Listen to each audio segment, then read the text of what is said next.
Good morning and welcome to Unilever's half-year results. As at Q1, we're presenting our results to you from our respective homes, so please bear with us if things are not as smooth as normal. Alan will begin with an overview of the business and performance, and we'll cover each of our three divisions before passing to Graeme to cover the regions and results in more detail. Alan will then wrap up with some concluding remarks. We'll keep the prepared remarks to around 30 to 40 minutes, leaving plenty of time for Q&A. All of today's webcast is available live, transcribed on the screen as part of our accessibility programme. First, can I draw your attention to the disclaimer to forward-looking statements and non-GAAP measures? And with that, let me hand over to Alan. Well, thanks, Richard, and good morning, everybody. The performance in the first half, particularly Q2, I think has shown the true strength of Unilever in these most demanding conditions. We've demonstrated the resilience of the business in our portfolio, in our continuing step up in operational excellence, and in the financial position of the business. We've unlocked new levels of agility in responding to these unprecedented fluctuations in demand, and we continue to strengthen the strategic future of the company.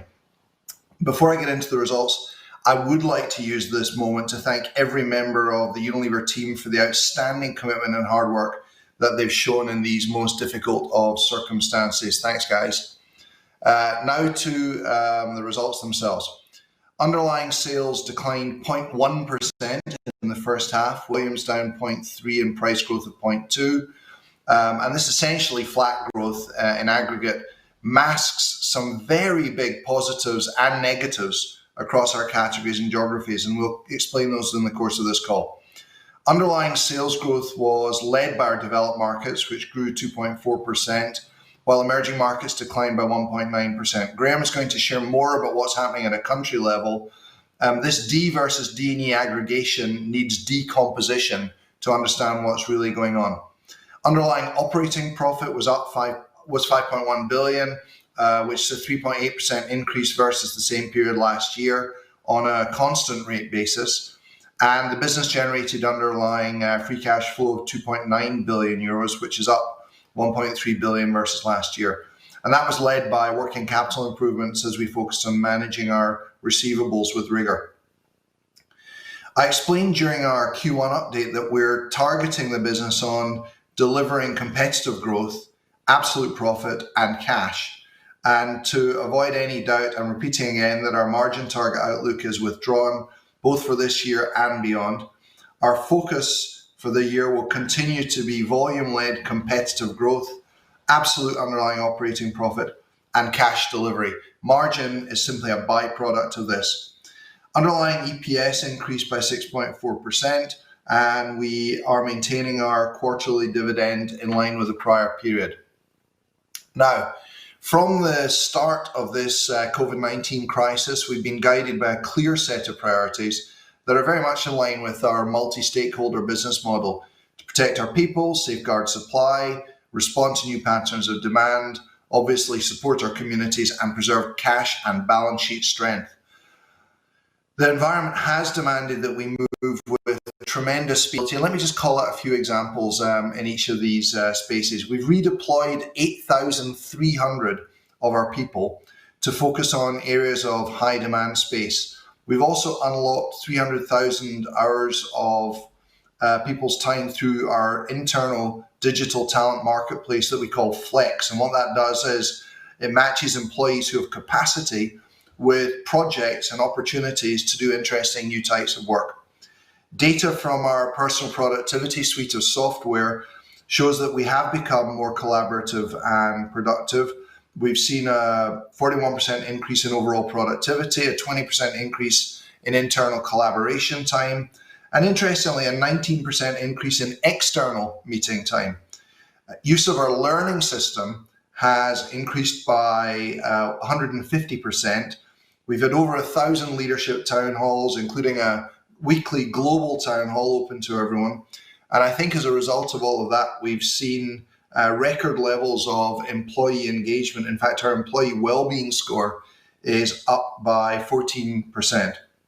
Now, I think there's been two extraordinary achievements from our supply chain in the last few months. The first is how we've managed to keep all 221 of our factory sites running, despite fairly radical lockdowns in many countries. And as I'll show in a minute, we've also been able to scale up to support massive surges in demand in some categories and pull back where we've seen major drops.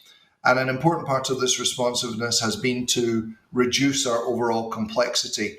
And again, I want to thank our supply chain colleagues for their amazing work. On demand, our teams have reacted very quickly to capture the new growth opportunities that this crisis has presented. We'll go into that in a lot more detail, but let me just give you three examples. We've Unilever's next billion euro brand, so Lifebuoy, which has been launched now in over 50 new markets in 100 days. We've tapped the opportunity in foods that's been presented by a radical shift to in-home meal consumption, and you'll see the numbers in a sec. And you know that our ice cream business has been hit hard by a sharp drop in out-of-home consumption, but our teams have moved at speed to drive strong in-home consumption.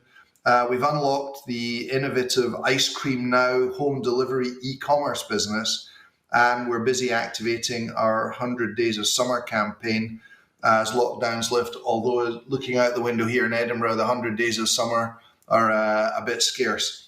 Communities, we've benefited from our product donations, and we're working through the Hygiene and Behaviour Change Coalition to tackle COVID-19 in low-income countries through hand hygiene and surface hygiene interventions with Lifebuoy and Domestos.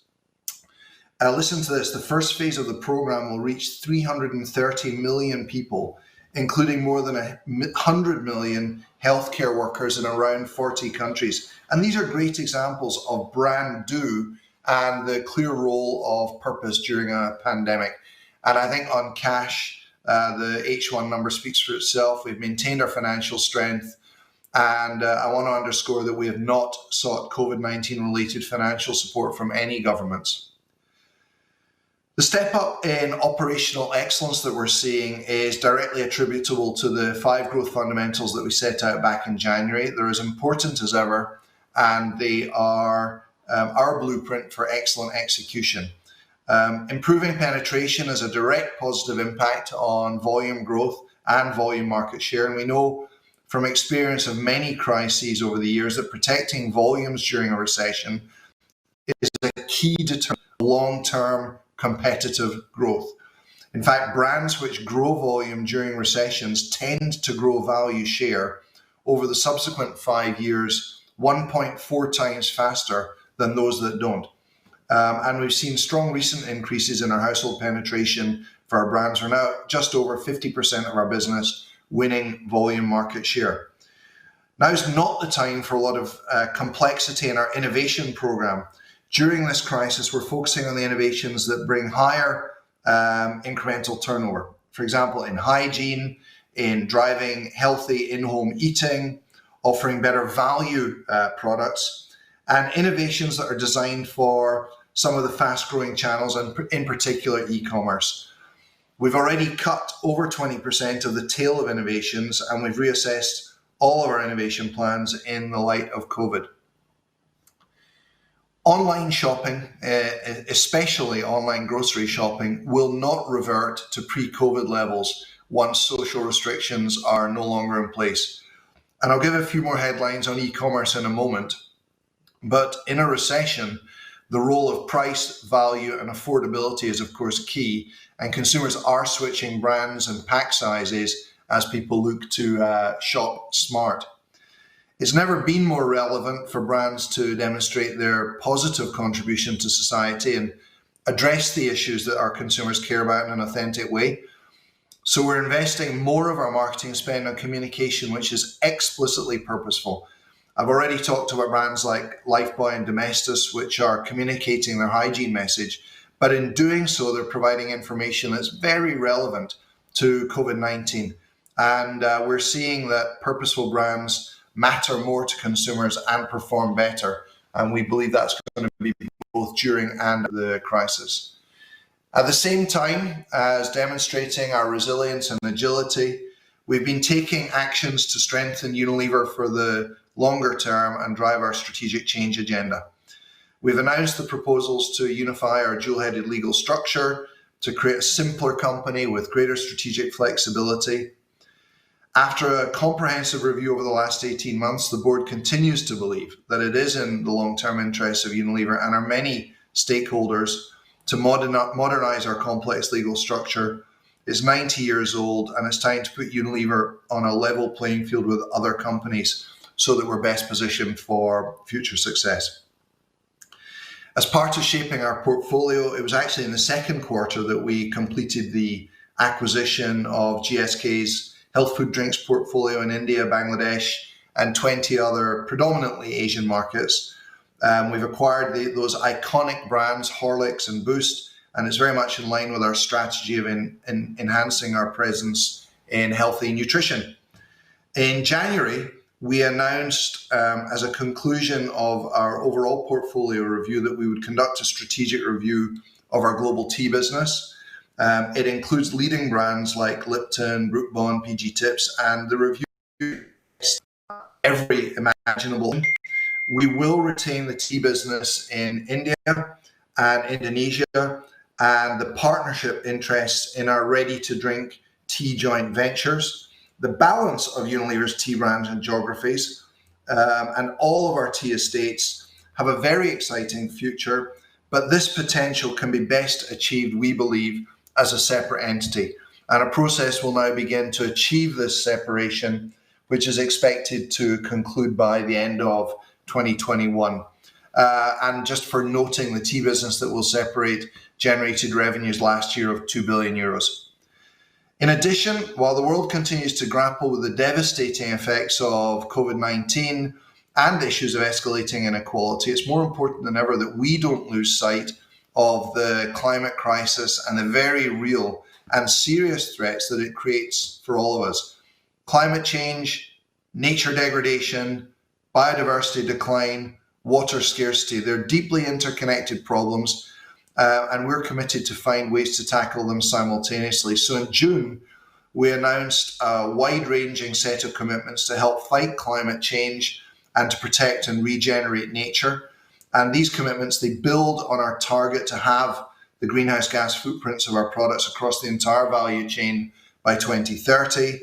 They include achieving net zero emissions from all of our products by 2039, which is 11 years ahead of the 2050 Paris Agreement deadline.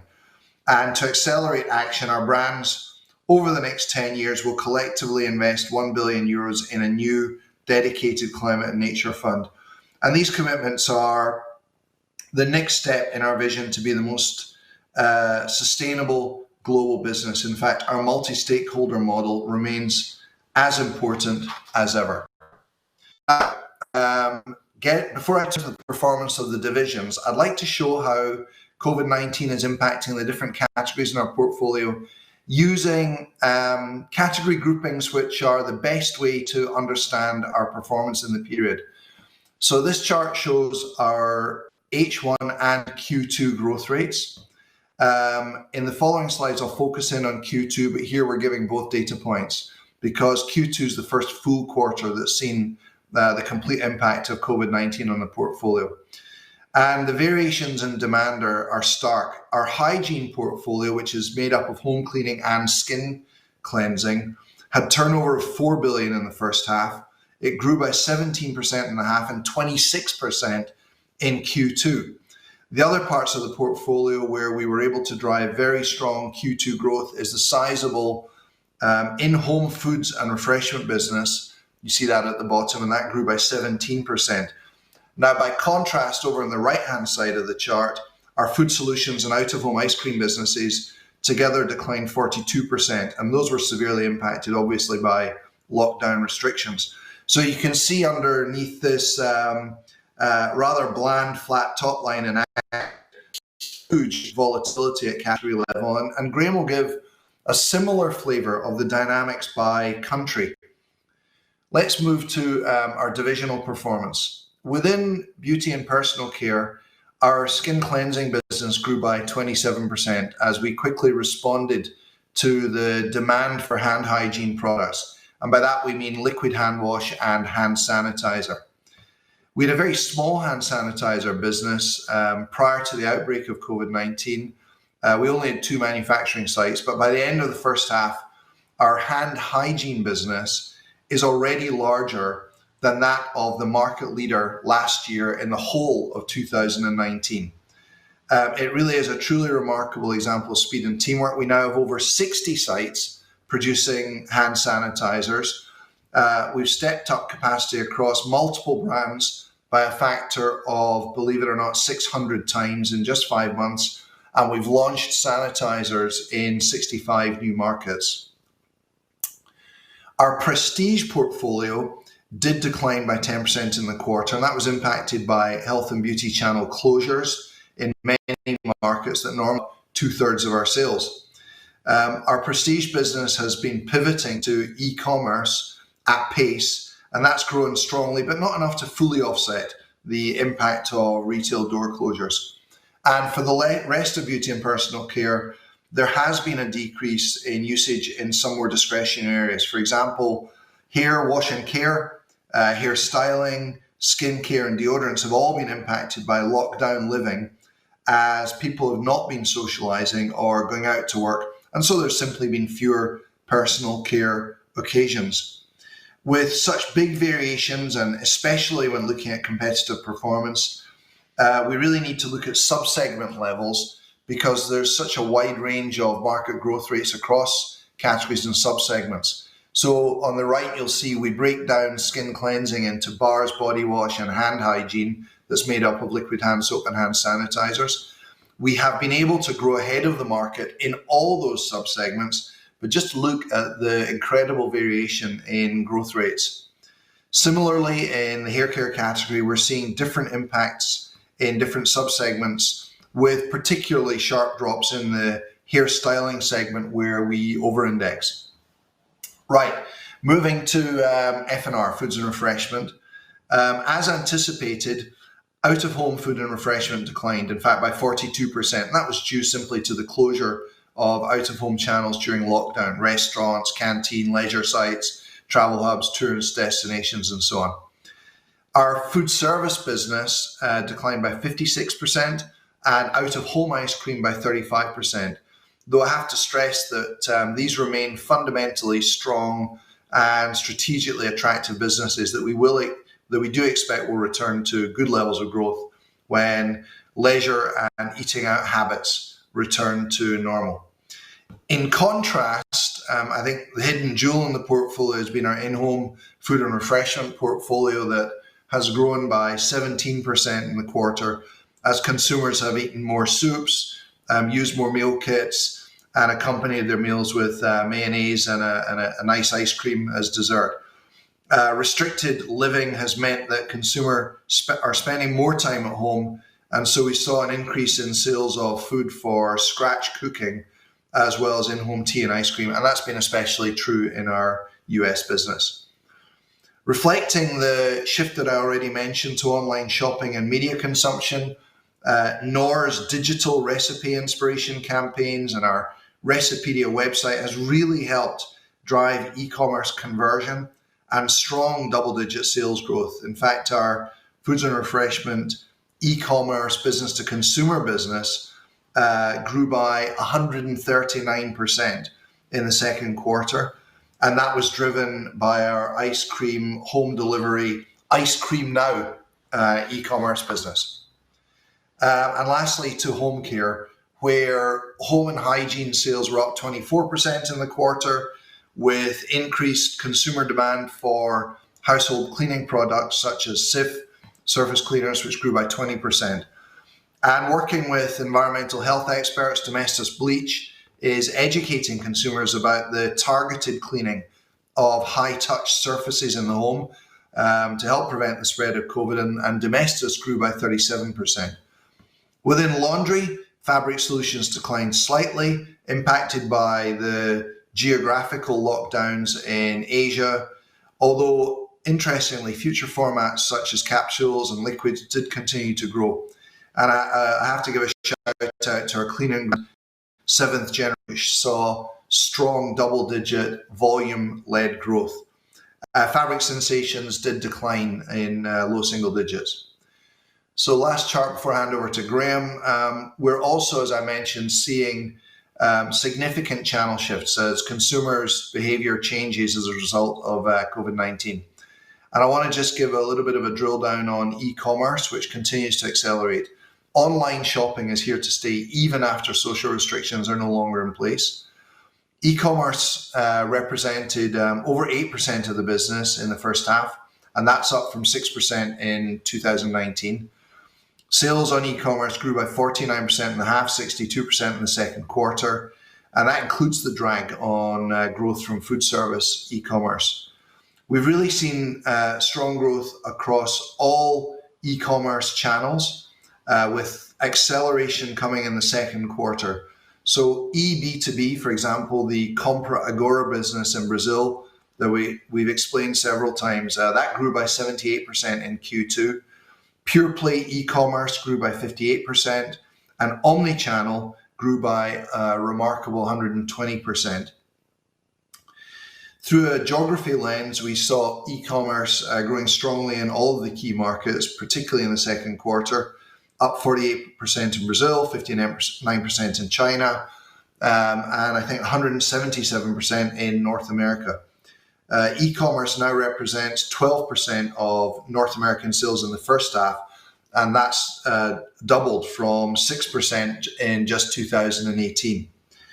In line with the 5 growth fundamentals that I mentioned earlier, we are ensuring that our innovation and marketing activity are well designed for e-commerce. And you can see a few examples here. Our Cif Eco Refill range does provide the value density that makes it perfect for e-commerce. As I mentioned a couple of times, we're tapping into the eat-at-home meal delivery occasions with our Ice Cream Now program. And we have changed almost all of our advertising messages, both the content and the media choices. We've stopped out-of-home advertising. We've eased back advertising to people in severely locked down areas who are unable to shop. But by contrast, our brands are communicating digitally with messages that are relevant for lockdown living.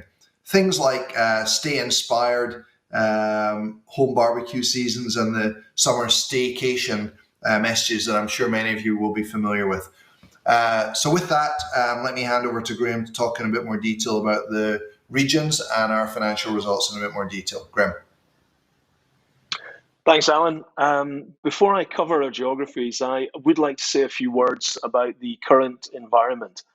The WHO has again reported a record increase in COVID-19 cases across the globe, with confirmed daily cases per million still trending up in the big geographies of the world. There are now more than 12 million cases globally, with over 5,000 people a day losing their lives to this terrible disease.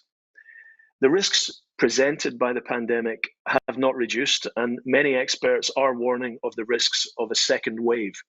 And while the search for a vaccine goes on, we will perhaps all need to be prepared for a sort of 2 steps forward, 1 step back dynamic in the months ahead. Now, with our wide geographic breadth, we're often asked how we see the macro environment developing over the coming months and years. And so let me offer a few comments on that subject. The only certainty at the moment in economic forecasting is that there's a huge range of possible outlooks, each containing differing assumptions, mostly driven by the scale and duration of lockdowns, the impact of restricted living conditions on consumer spending as lockdowns are eased, as well as ultimately the timeline for a vaccine. Now, Unilever's in-market agility and the strength of local leadership is an important asset as we navigate through this widely varied picture of uncertainty and volatility. We believe that talk of a quick recovery is definitely at the optimistic end of the scale. A deep global recession has already started, and consumer habits are changing quite dramatically. We're seeing a rapid rise in unemployment across markets, and even for those with jobs, we know some consumers will choose to save more. In a recession, the role of price, value, and affordability will be paramount in driving the penetration of our brands, and we know that this is frankly an area of strength and deep experience for Unilever. Currencies and commodities have been very volatile in the first half, and we've seen an acceleration of currency depreciation through the second quarter. I'll come back to the impact of currency in our first half results and our currency outlook for 2020 a little later on. The spread of COVID-19, combined with the lockdowns and restrictions that have been implemented in many countries, has led to significant changes in the operating environment in our markets. As Alan has just said, the performance during the first half really shows the true strength of Unilever. Lockdowns have varied in severity, with some having a more acute impact on the supply and accessibility of goods, particularly those in India and in China. China was the first of our markets to be impacted by COVID-19, entering lockdown in January. Sales slowed significantly during the lockdown period, but with some recovery after April as the economy in China opened back up. In most other major markets, sales patterns in January and February were quite normal, and COVID-19 didn't impact until March onwards. Brazil was impacted later than other major markets, with the effects primarily being felt in the second quarter, exacerbating conditions in a region where they were already very challenging. Let me turn now to the regions in a little more detail. Underlying sales declined by 2.7% in Asia AMET RUB, with volume decline of 2.9% and positive pricing of 0.2%. Volumes were impacted by lockdowns of varying severity imposed across the region. China was the first market to enter lockdown, as I said, and that ran from January. It was eased in April, and then China declined in the first quarter. Following the relaxation of restrictions, China then returned to mid-single-digit growth in the second quarter, although food service remained challenging. India and the Philippines declined as strict lockdowns were imposed from March onwards, disrupting the flow of goods and negatively impacting consumption of discretionary personal care categories as consumers stayed at home. Market growth in India had already been slowing prior to the spread of COVID-19, and the market was further impacted by the introduction of a strict national lockdown at the end of March. This national lockdown continued until early June, when it was then followed by further regional lockdowns. Thailand was particularly negatively impacted from reduced tourism. Regional lockdowns were imposed in Indonesia as COVID-19 spread, and while growth was positive over the half year, sales declined in the second quarter. Latin America grew by 1.9%, with volumes down 0.8% and pricing of 2.8%. The impact of COVID-19 in the region was concentrated in the second half of the period. Brazil and Mexico grew in the first quarter, but volumes declined in the second quarter as COVID-19 spread.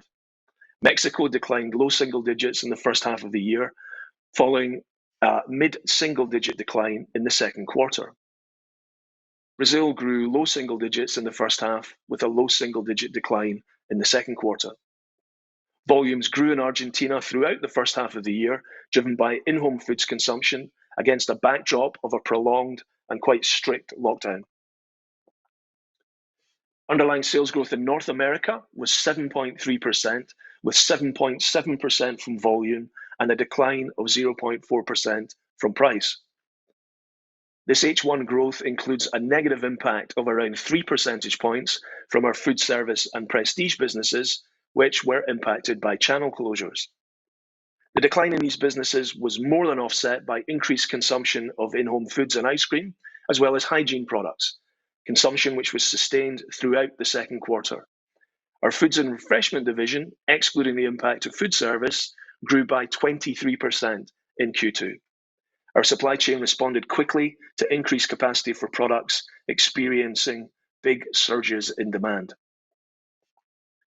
In Europe, underlying sales declined 1.8%, with negative volumes of 1% and price down 0.8%.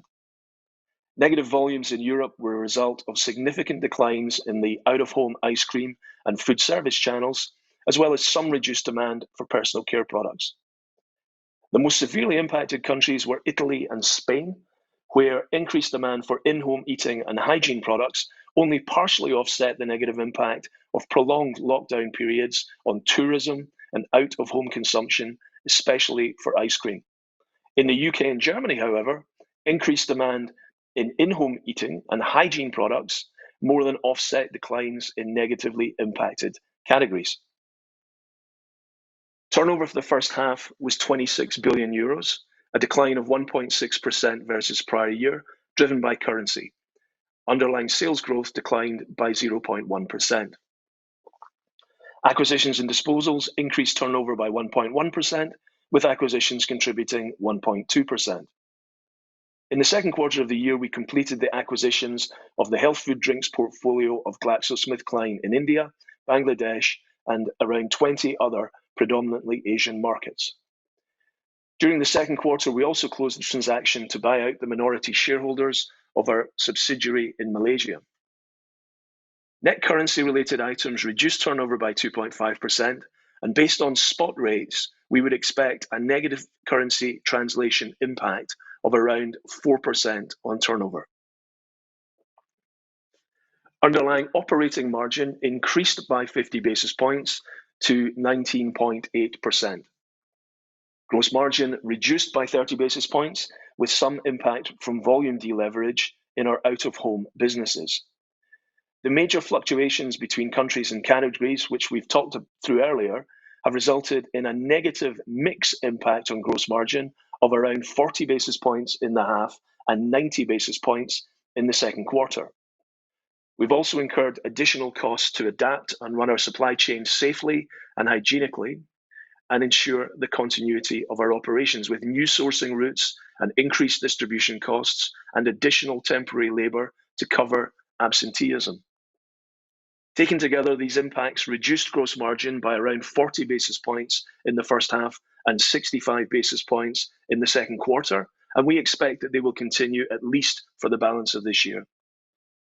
Brand and marketing spend was down 100 basis points.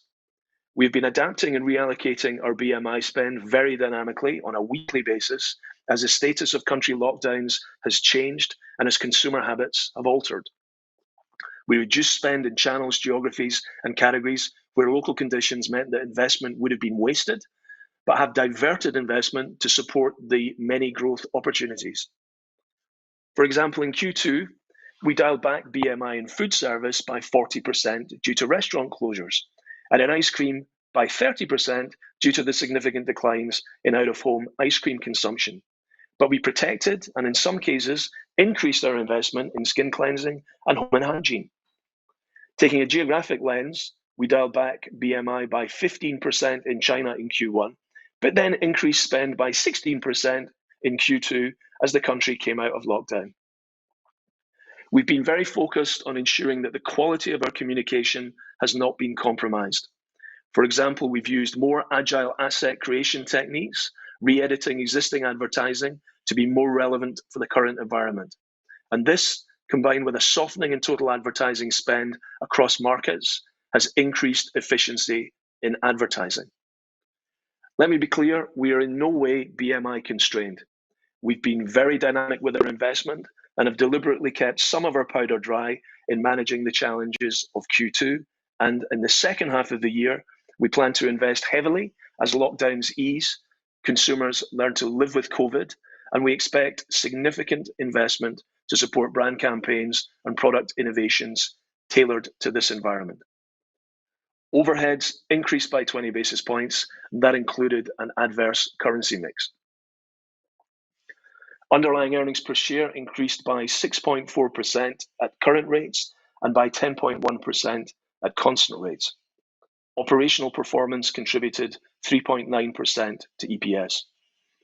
Finance costs positively impacted EPS by 2.4%, driven by lower debt, one-off interest income in Brazil and India, and higher interest costs in the prior year as a result of a €40 million impact from the revaluation of cash balances that we held in Zimbabwe following the devaluation of the new Zimbabwe dollar.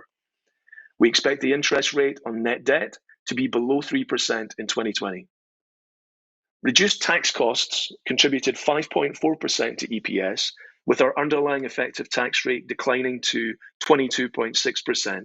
This was helped by a number of tax settlements, compared with 26.2% in the first half of 2019. The favourable impact was driven by a reduction in the India tax rate and the replacement of Indian distribution tax with a dividend withholding tax. We expect that our tax rate will be around 25% for the full year in 2020. These movements were slightly reduced by an increase in net profit attributable to minority interests following the completion of the merger between Unilever's listed subsidiary in India and GlaxoSmithKline's consumer healthcare business there. Currency movements reduced EPS by 3.7% in the first half, and based on spot rates, we would expect a negative currency translation impact of around 5% on EPS in 2020. Alongside competitive volume-led growth, absolute profit, and cash, that's our three simple but important KPIs, and they really are the cornerstone of how we are managing our performance during the pandemic.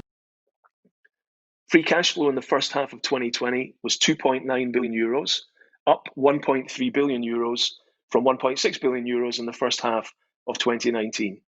The improvement was primarily led by working capital improvements, in particular a reduction in receivables year on year. To make sure that we convert absolute profit into cash, we've set up specialist teams in every market to focus on receivables. Whilst we will bring in the cash on time, we will also pay our suppliers on time and even early for small suppliers where they need it. This is part of our commitment to make available up to 500 million euros of cash flow relief for any vulnerable small and medium-sized suppliers. Cash tax paid was lower as the prior year included payments relating to the disposal of the spreads business together with other tax settlements. Unilever has a very robust balance sheet and a strong liquidity position, which is reflected in our credit ratings, which are currently A1/single A for long-term debt. It is critical that we maintain our strong balance sheet in these uncertain and challenging times. Our net debt remains at 1.9 times EBITDA, in line with our long-term leverage target of around 2 times. We have US and European commercial paper programs with around 1.3 billion euros of outstandings at the end of June, backed up by around 7 billion euros of undrawn committed facilities. In the first quarter, we secured 2 billion euros of additional funding in the debt capital markets. This was a prudent move to take advantage of the relative market stability at that time to bolster our headroom and our financial flexibility. At the end of June, our cash and undrawn facilities totaled 11.9 billion euros, which is 2.7 times the amount of debt that we have maturing over the next 12 months. Our pension deficit has increased by 0.2 billion since the 31st December of 2019 to 0.4 billion, and that was a result of falling discount rates, partially offset by positive investment returns. And with that, I'll hand back to Alan to wrap us up.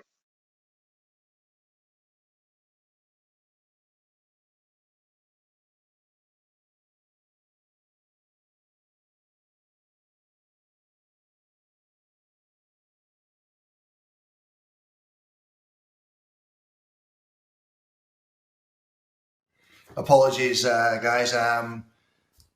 Lesson learned not to hit hang up when you're trying to hit unmute.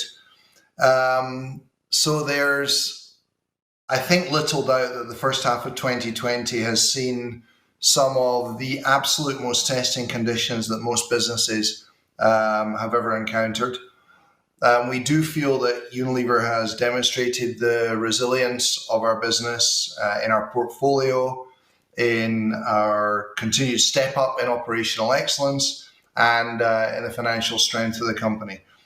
We've unlocked new levels of agility as we responded to record levels of growth and, frankly, record levels of decline in some countries and categories, all at the same time. Our supply chain has shown that it can switch off, switch on, and adapt at pace. And we continue to strengthen the strategic future of the company through our unification proposals, the evolution of our portfolio, and these climate and nature commitments that we make as part of our sustainability journey. We're moving out of response mode to living now with COVID-19 as a permanent feature. There is no quick fix. A new normal will emerge. We've maintained Unilever's financial strength during the first half, so we are not investment constrained in the second half of the year or beyond. We've been down, and we now plan to invest heavily behind BMI to further strengthen our competitiveness. As Graeme has said, there's a huge range of possible macroeconomic outputs, and we believe that a quick recovery is too optimistic. We can't reliably assess what the impact on our markets and business will be, which is why we've withdrawn our growth and margin outlook. What is important is that we continue to drive operational excellence through the 5 growth fundamentals, and that we leverage our in-market agility to drive volume-led competitive growth alongside absolute underlying operating profit and cash. So thanks very much for listening. That's the end of the prepared remarks. And Richard, back to you. Thanks, Alan.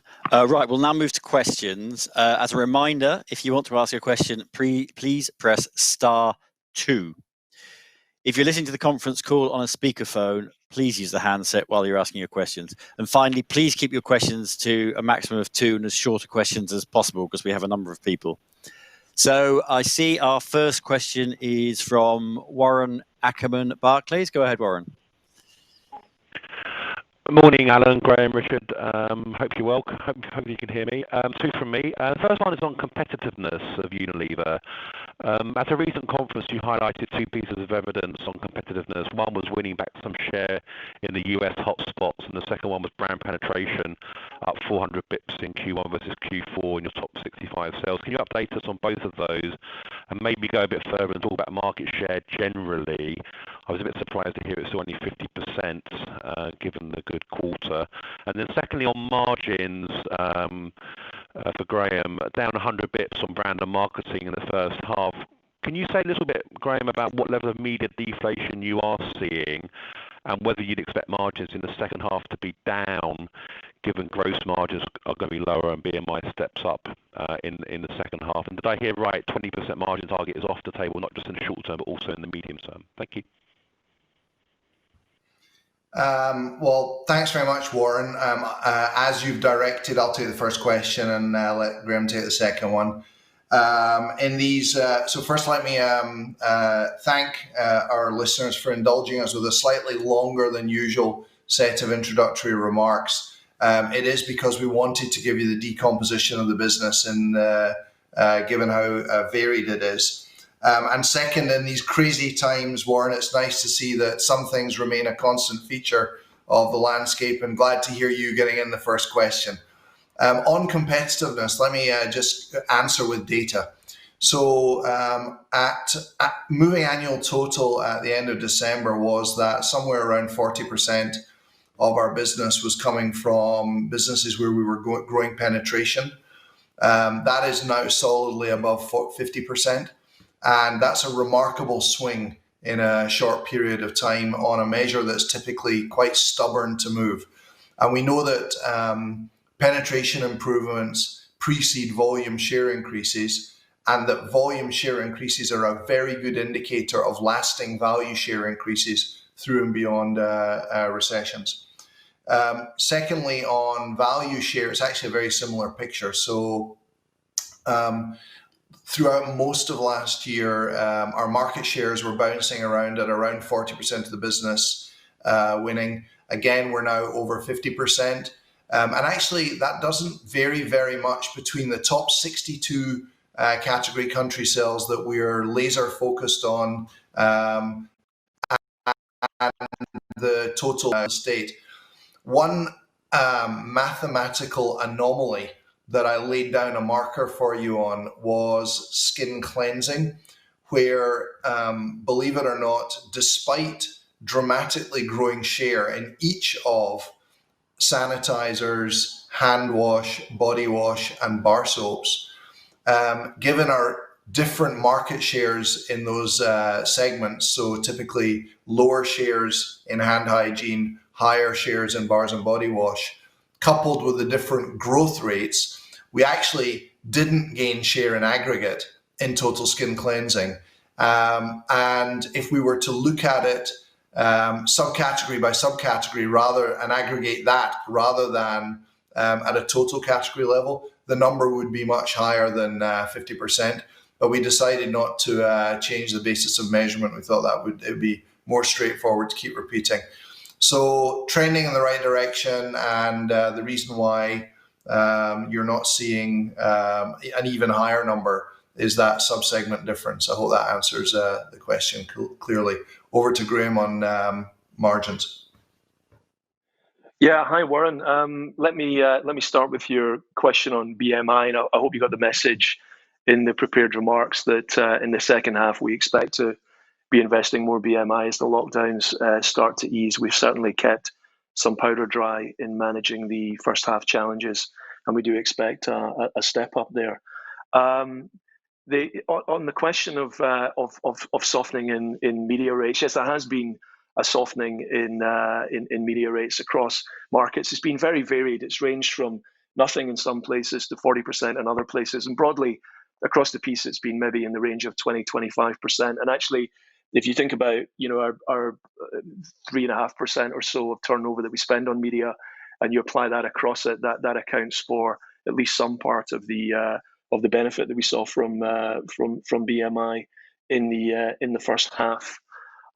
So yeah, that's the landscape on brand and marketing investment. One other thing to say, actually, we do track obviously our share of voice over the period, and we were above 100 year to date. So that gives us some reassurance that we're investing in the right place, even though it was a very, very dynamic environment with dial backs and areas of specific investment in specific places. On the question of overall margins, up or down, what can I say? I'll give you a comment on gross margin in particular. We were down 30 basis points, as you saw, on the first half. We expect to see mid-single digit commodity inflation. As we called out in the presentation, there are some meaningful ongoing on costs from COVID in gross margin, and there's some meaningful ongoing negative mix impacts from the places where we're seeing surges in demand and the places where we're seeing dial backs in demand. And we expect that those trends will continue.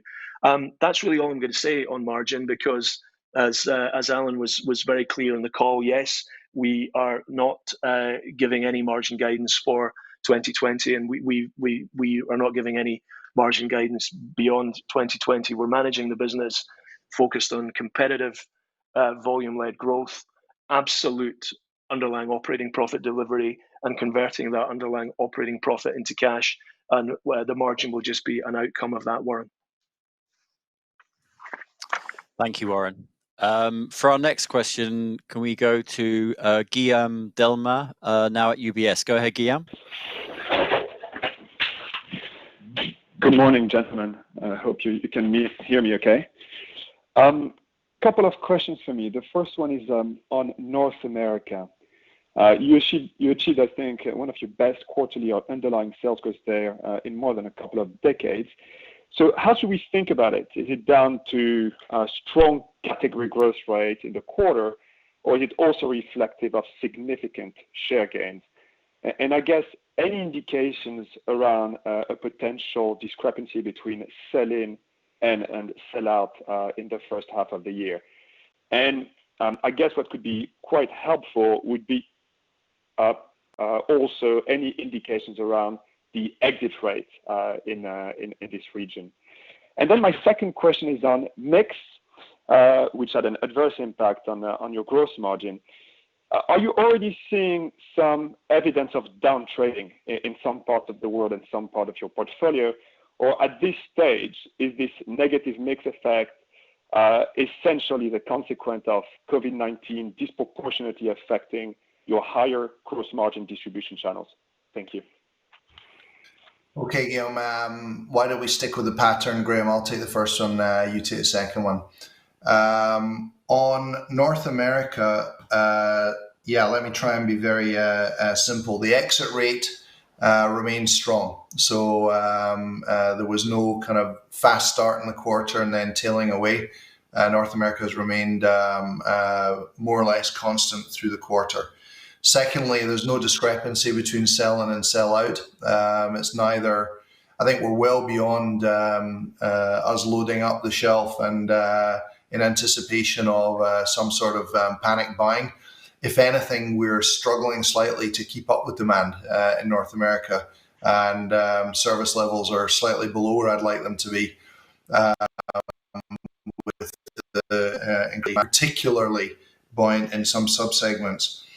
I think it's fair to say that our market shares in North America reflect a competitive performance. We've addressed the hot spots. We're doing well in ice cream. We're doing well in dressings.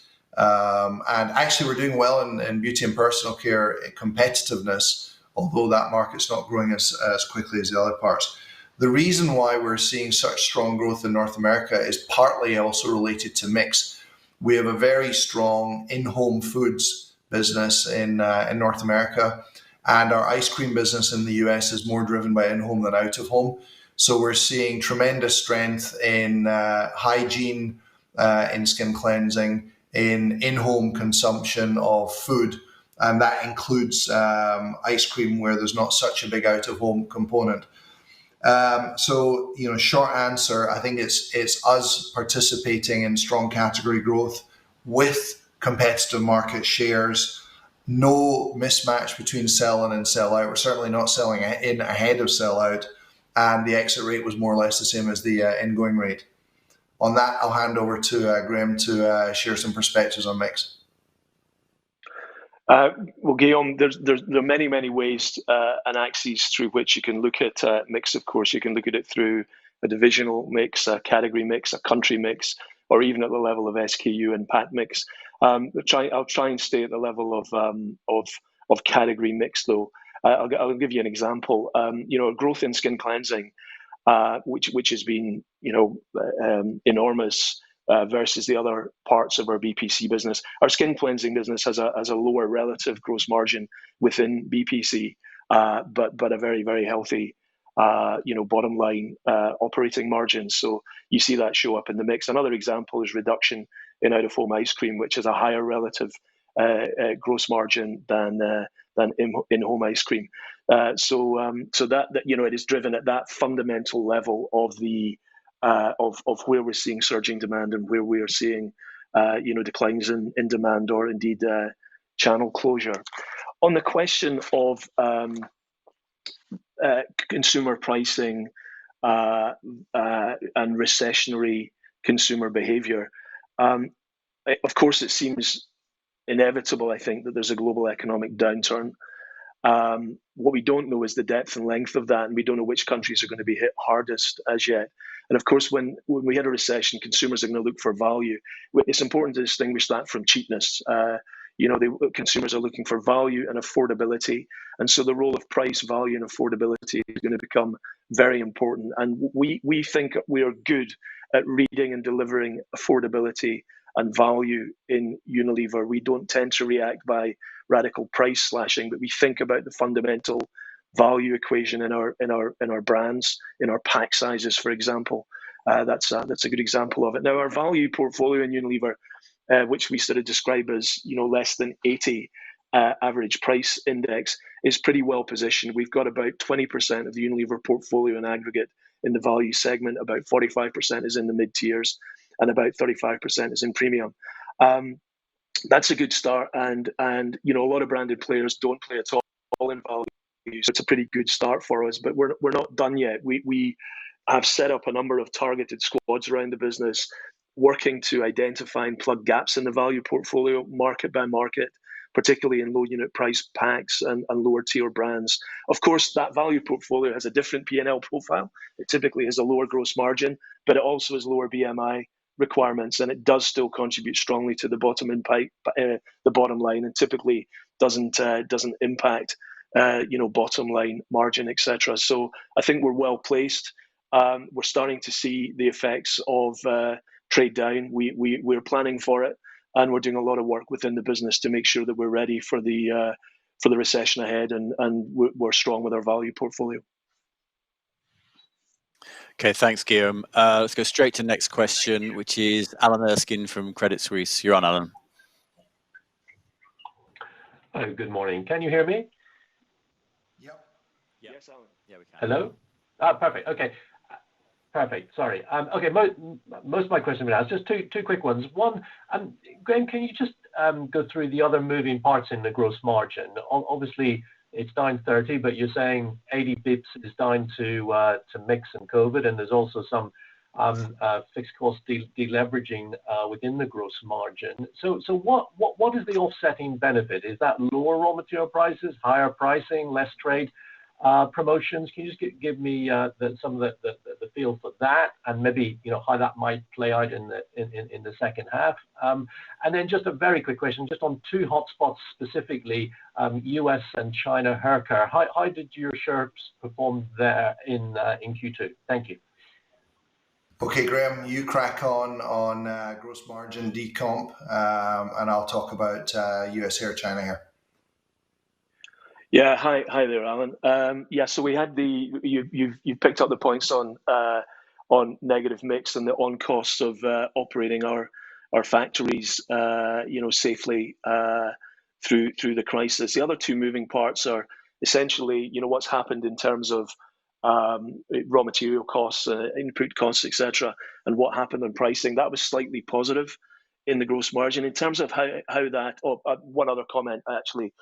Obviously, in any given year we have a number of strong savings programs in the supply chain. They have been slightly curtailed from the normal performance we would expect to see in peacetime, so to speak, because it requires things like factory changeover, line changeover. It requires innovation change out to land some of those savings, and that's obviously been curtailed through the first half of the year as we've been focusing on the A and B SKUs, softening the demand signal, concentrating on the products with the greatest level of demand. So I'm afraid there are many moving parts within it, but at a fundamental level. Just to go back, I think to the answer to Guillaume's question, I think we will see the main movements in gross margin being driven by the mix impact as we move into more of a value position portfolio over time. That's how I would summarize that. Thanks, Graeme. Warren, US hair. Our market share there is down very slightly, and it's largely because of the portfolio mix. We're over-indexed in styling in the US, which has seen radical reductions, growing very slowly. I think it's down 30%, so we're disproportionately hit by that. But we have a secret weapon, which is called Suave. And we know that when downturns kick in, the biggest penetration beauty and personal care brand in all Suave, and we fully anticipate strong performance from that because of the great value that it offers. So the channel and value proposition on Suave will be great for the coming months. China is the opposite direction. I think Graeme mentioned, or somewhere we mentioned, that China was growing mid-single digits. China hair is up 2 to 3 times that, growing market share, benefiting a little bit from repipelining after the China lockdown. But our China hair business is extremely strong, growing share and growing volumes and growing revenues. Okay, thanks, Alan. Our next question is from James Targett at Berenberg. We're going to let the call run on for about 10 minutes to try and get 1 or 2 more questioners in, but we can't do it for much longer than that. Over to you, James. Oh, hi, thank you. And really appreciate all the subcategory colour. It's very helpful. 2 questions, just on the innovation pipeline. Alan, at the start you talked about the rationalised approach, maybe sort of fewer, bigger launches. Do you expect the total value of your innovation pipeline to fall, or its contribution to growth? Or is it just about focusing the efforts on bigger projects? And does that focus reduce your local competitiveness at all? After all, you were trying to sort of be more agile in responses to local competitors. And then secondly, just on food service and prestige, I wonder if you could comment at all about the kind of the exit growth rates in the quarter you were seeing in those 2 channels. Thank you very much. Okay, Graeme, shall I have a crack at the first one? You can talk about food solutions and prestige. Thanks, James. question is, we believe focusing the portfolio of innovation will drive higher overall incremental turnover. It sounds ridiculous, but it is, as we try and constantly strike this balance between global and local. I do think that we got carried away on too long a tail of small innovation, trying to address every opportunity locally. Concentrating our resources behind fewer, bigger seems to have the impact of better growth. And we've got a role model for that, which is, actually we have two role models for that. One is our home care business and the other is deodorants, which typically set the pace on having focused innovation agendas. It definitely does not compromise local relevance. And in a way, I wish I could call up a few slides that I used with our board yesterday to show how we were responding in skin cleansing, home and hygiene, and retail foods with new mixes that tap the zeitgeist. So we've got a huge array of hand wash products, not just antibacterial Lifebuoy, but skin caring in the form of Dove, because everyone's hands are red raw from overwashing. Great sensory hand washes from Lux and so on. A huge assortment of hygiene initiatives in skin cleansing, actually, so sanitizers, but also professional hygiene solutions, which is growing really quickly. Then on the home and hygiene, alongside rolling out Domestos for a few markets, we've got naturals mixes that we launched. For example, we're launching in some big emerging markets where people fear for chemicals, paying the money for the times that we're in right now. And I think in foods, we've been very focused on, let me describe it in three different ways. The first is affordable at-home eating solutions. We've got lots of interesting new products in that space. The second is the continuing macro trend toward plant-based, which is where we've focused disproportionately. And the third is solutions specifically designed for e-commerce delivery. So it's not just chopping off the tail, that's the easy bit. It's actually retooling the innovation program to be relevant for the times that we're in. And that will definitely generate more incremental turnover, not less. Graeme, maybe you can cover food solutions and prestige. Yeah, hi, James. So just let me just dimensionalize for everybody once again the food service businesses. It's 5% of Unilever in total. 20% of the business is in China. 25% of the business is in the EU, and in Europe, I should say. And 10% of the business is in the US. And it's important to give that mix because, as we said in the presentation, the growth rate very strongly impacted by the impact of lockdown and recovery, etc., across different geographies. Yes, there's been a very strong sequential improvement month on month, James, as the lockdowns have eased. We were down 70% in April in UFS, 60% in May, but only 38% in June. And I don't know whether you can extrapolate that trend or not, but that at least gives you a sense of the exit momentum as we came out of the second quarter. Prestige is a similar trend. Prestige was down 10% in the quarter. Again, I think Q2 is the toughest quarter for the business there. Just to dimensionalize that, it's about a 600 million business. It is quite a US business, actually. 2/3 of the business is in the States, about 1/3 outside the States. And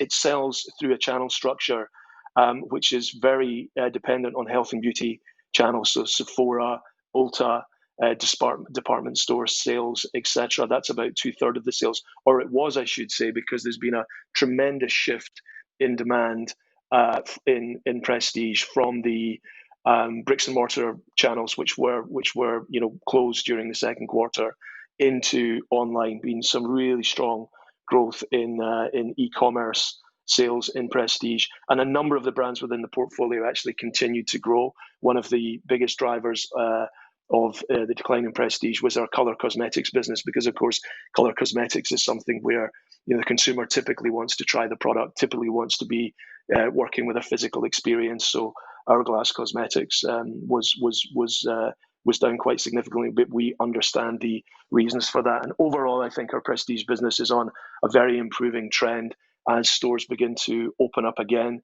I think we will be able to hold on to the shift that we've seen moving into e-com for the brands, and that is a very positive trend. And just one other thing to mention, you might have seen that in China, the regulations regarding animal testing are now being resolved. And so we are building some exciting plans, multi-year plans, to start to bring more of our beautiful prestige portfolio into the big market of China. Okay, thank you, James. Graeme, we've just moved your next meeting by 10 minutes, so you can take a few more questions. So the next question is from Martin Deboo at Jefferies. Over to you, Martin. Yes, morning everyone. Two quick and unconnected ones from me. First of all, you didn't mention the West Africa business, I don't think, and I raise it because it was part of the sales warning in December.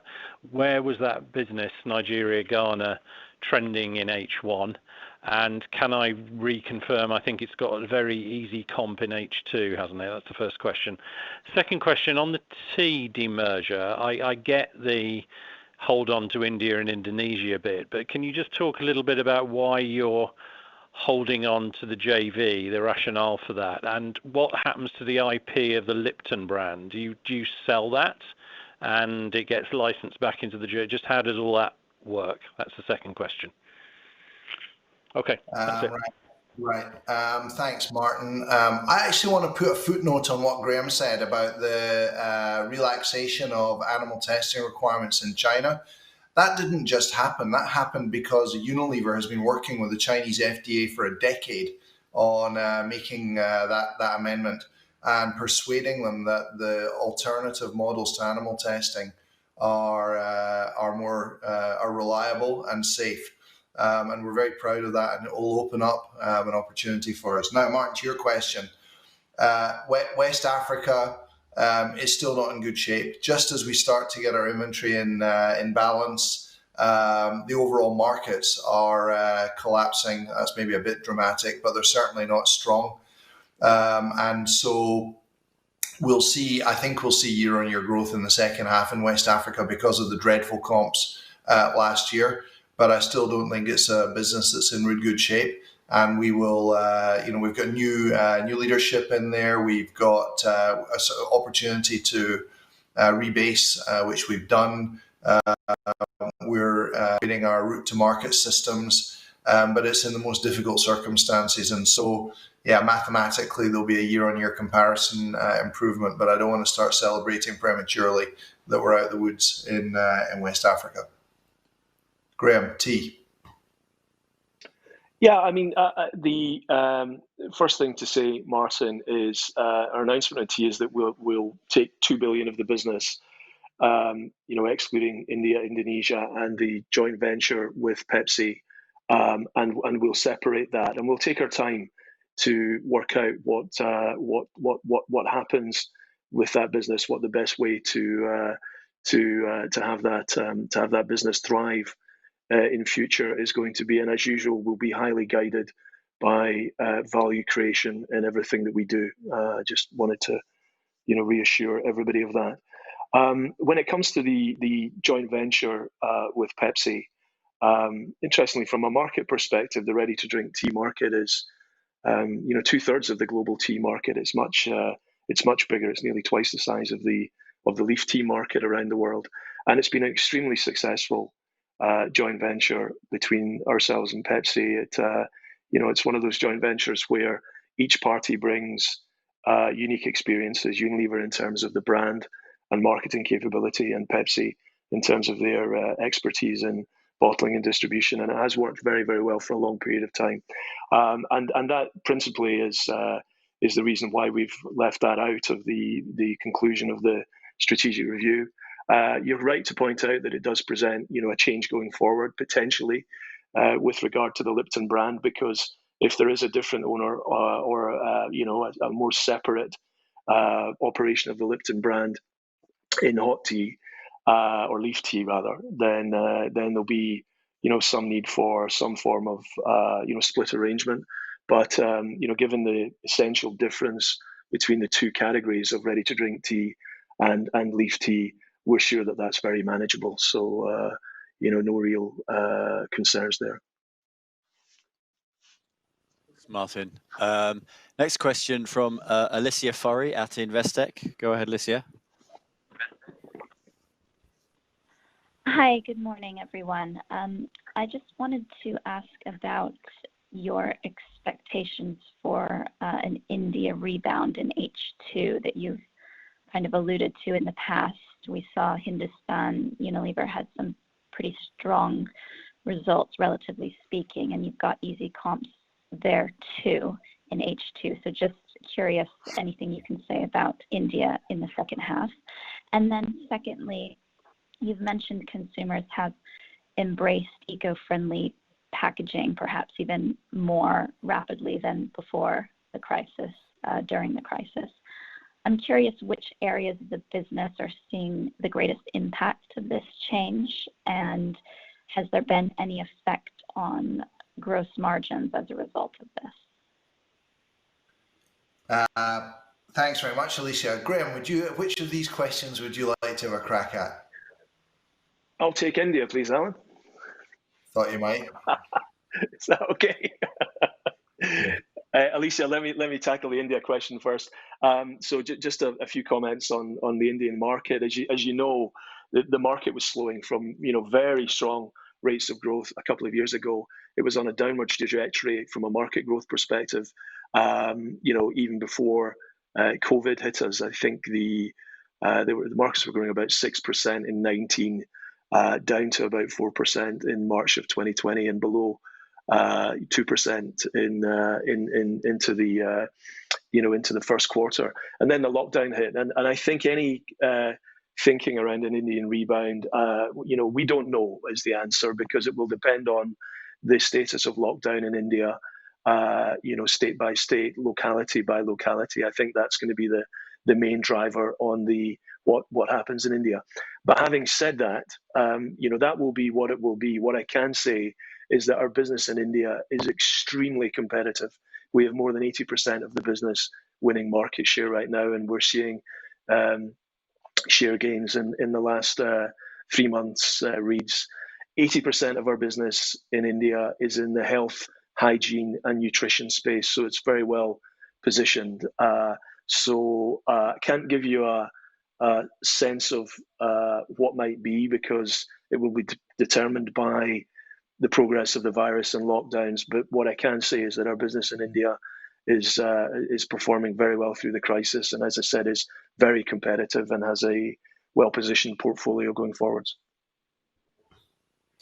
Yep, I'm going to pinch a bit more on India and just say I'm very worried about the disease conditions in India, and I think it's important that we think of India as winning. We talk about winning in many India, and that's how we'll be managing the business. I think there'll be parts of India at any given point in time that are kind of booming, and there'll be other parts that are under lockdown, and the government have shown their tremendous ability to respond at a state or city level to the disease conditions. And I think the combination of an agile government and an agile business will serve us very well from a competitive perspective, but it's anybody's guess what way the disease will move.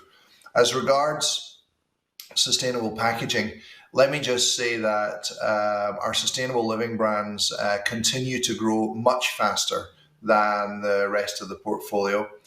And there are headwinds and tailwinds on consumer adoption of sustainable packaging. The headwind is that eventually low oil prices will pass through to low virgin resin pricing, and that makes the differential between virgin resin and post-consumer use recycled material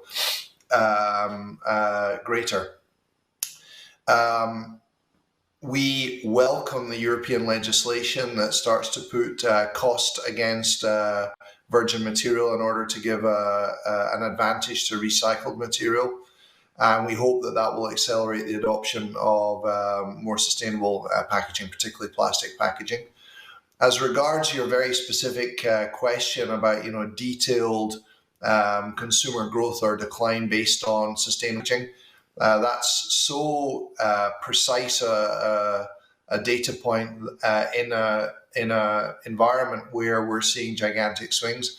The honest answer is that I have no idea what impact it's having on sales in the short term, but we know that over time, sustainability drives growth, and packaging is a very demonstrable part of sustainability. And all of our divisions have got big pieces of work going on moving towards less plastic, better plastic, and no plastic options for the packaging.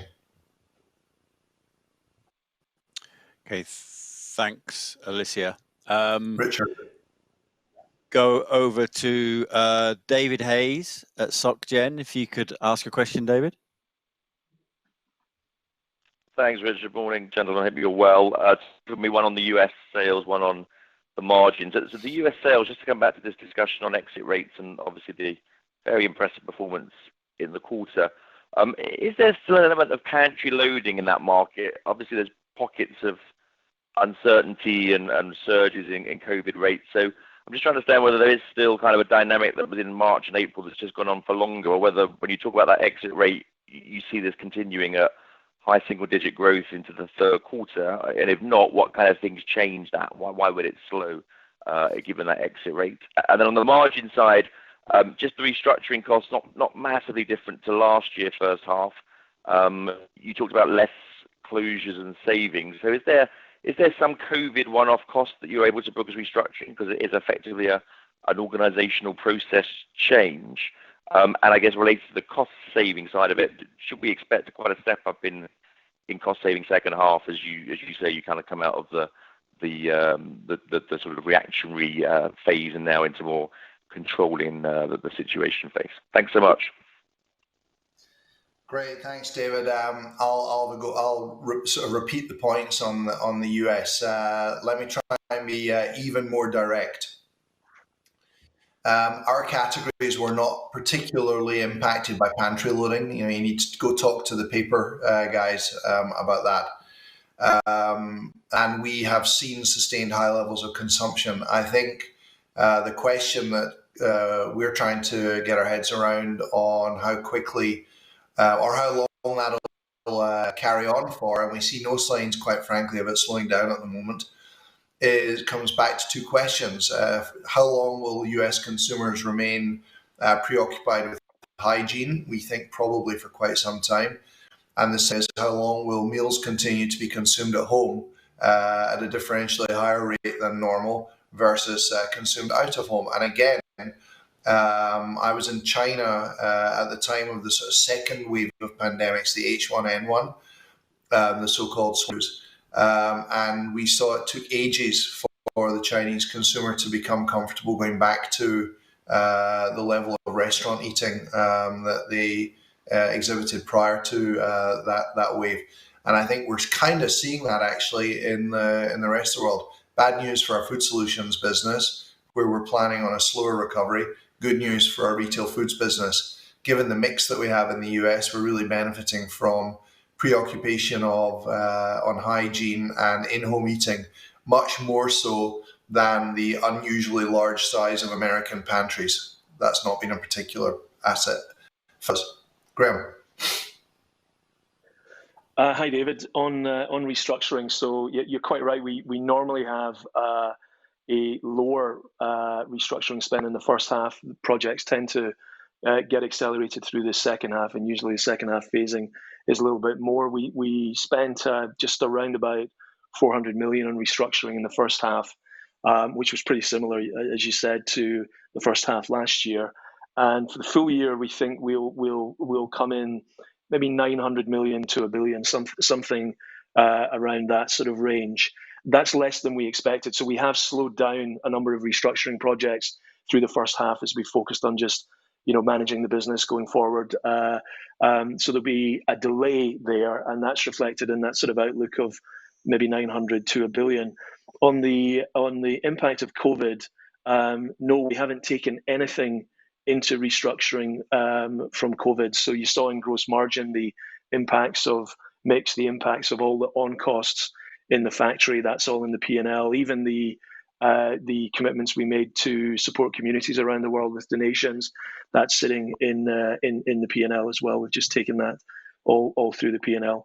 To the extent, though, that we have to reshape some parts of our business going forward, depending on the world that we face, thinking about the channels which are most impacted, out of home ice cream and food service are examples. If we have to reshape those businesses for the longer term to put them back in a healthy position and to reflect the reality of the sort of future, then that would be done through the normal discipline process on restructuring business proposals, and that would be taken as restructuring, but there's nothing in there in the first half.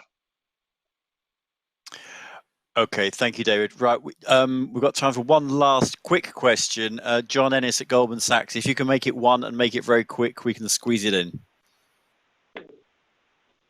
Yeah, hello, good morning, everyone. Thanks for taking it. I'll keep it to one on Latin America. The message on LATAM at the start of the year was quite cautious relative to the flat performance you delivered. So I just wondered if you could quickly provide some colour on how that region trended through the quarter to get you to that flat performance. That's it from me. Thanks.